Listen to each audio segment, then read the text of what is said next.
Hey guys, so we've got 7 rounds of 7 today, but just to kick things off, we're going to start off with 100 box jumps.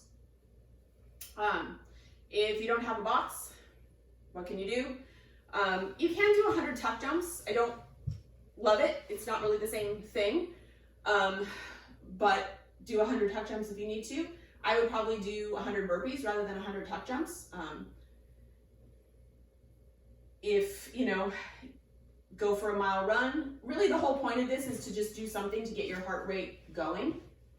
Really just sort of jack up the workout intensity in a short burst so that when we start our 7 rounds, we're not starting sort of cold with, you know, our heart rate down at 100 or below and taking like the whole first round to try and get up to speed. We're gonna take, our 100 box jumps is gonna get us up to speed so that once we start our rounds, we're all the way sort of in that cardio zone and working. So we're going to start with 7 double kettlebell swings. Double kettlebell swings are quite a bit harder for me than single kettlebell swings, just the maneuverability of both of those kettlebells versus the one.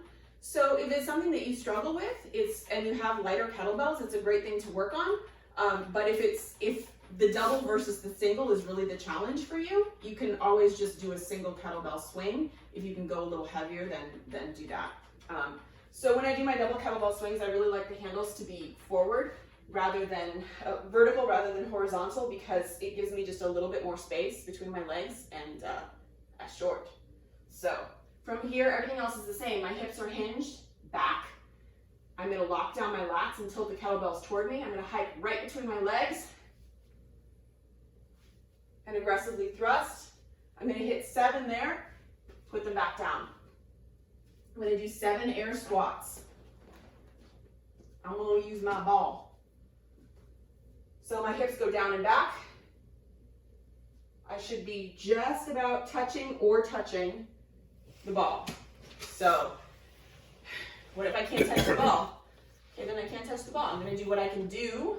But this is what we're working towards, is being able to get to this place where I am hip crease and knees about the same, but with my back relatively flat. So if, in order to touch the ball, your heels have to come up, that's a no. It's too far for you. Work on your mobility and someday you'll get there. If in order to touch the ball, like if I go down further, this is sort of my low point right here.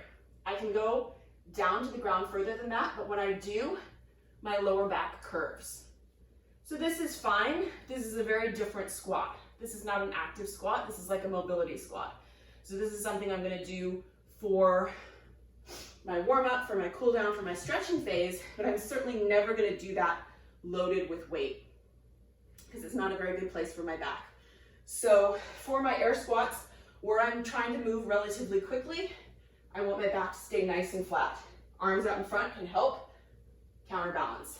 I still want my chest to be up. If I have a logo on my shirt, you should be able to see it, as opposed to my chest being down and looking at the ground. So 7 air squats right there. Oh no. Then we've got 7 double kettlebell presses. So with your double kettlebells, there's a couple ways that you can get these guys up. You can do a strict clean. You can also do a swing clean. Get them up, bring your feet underneath you. I'm gonna go 3/4 here. And I'm gonna press here. So my bicep is at my ears and everything is underneath me. So depending on your weight, you can go double presses, if that's okay for you. Or if the weight is a little bit heavier, you're in between weights, you can go single presses, but then it would be 7 each side. Then we have 7 shin hugs.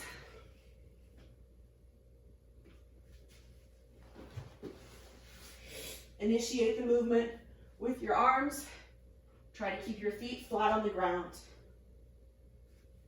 7 front squats with our kettlebells. So clean those kettlebells. Rack, knuckles under the chin, butt goes down and back. And again, trying to find that same position where we could be touching the ball. And I really like in my squat for my knees and toes to be mostly forward. It's okay if there's like a little bit of turnout, but if this is the only way we can squat, this is just a very different movement. Sumo versus regular. So knees and toes mostly forward, weight is in the heels, butt goes down and back. Then we're gonna finish up with 7 knee up downs, weighted or not, your choice. I tend to do these unweighted if I can. So from here, reverse lunge, forward lunge, stand up. That's 1. All right, guys, so you've got 7 rounds of 7. And that's your workout for the day. Have fun.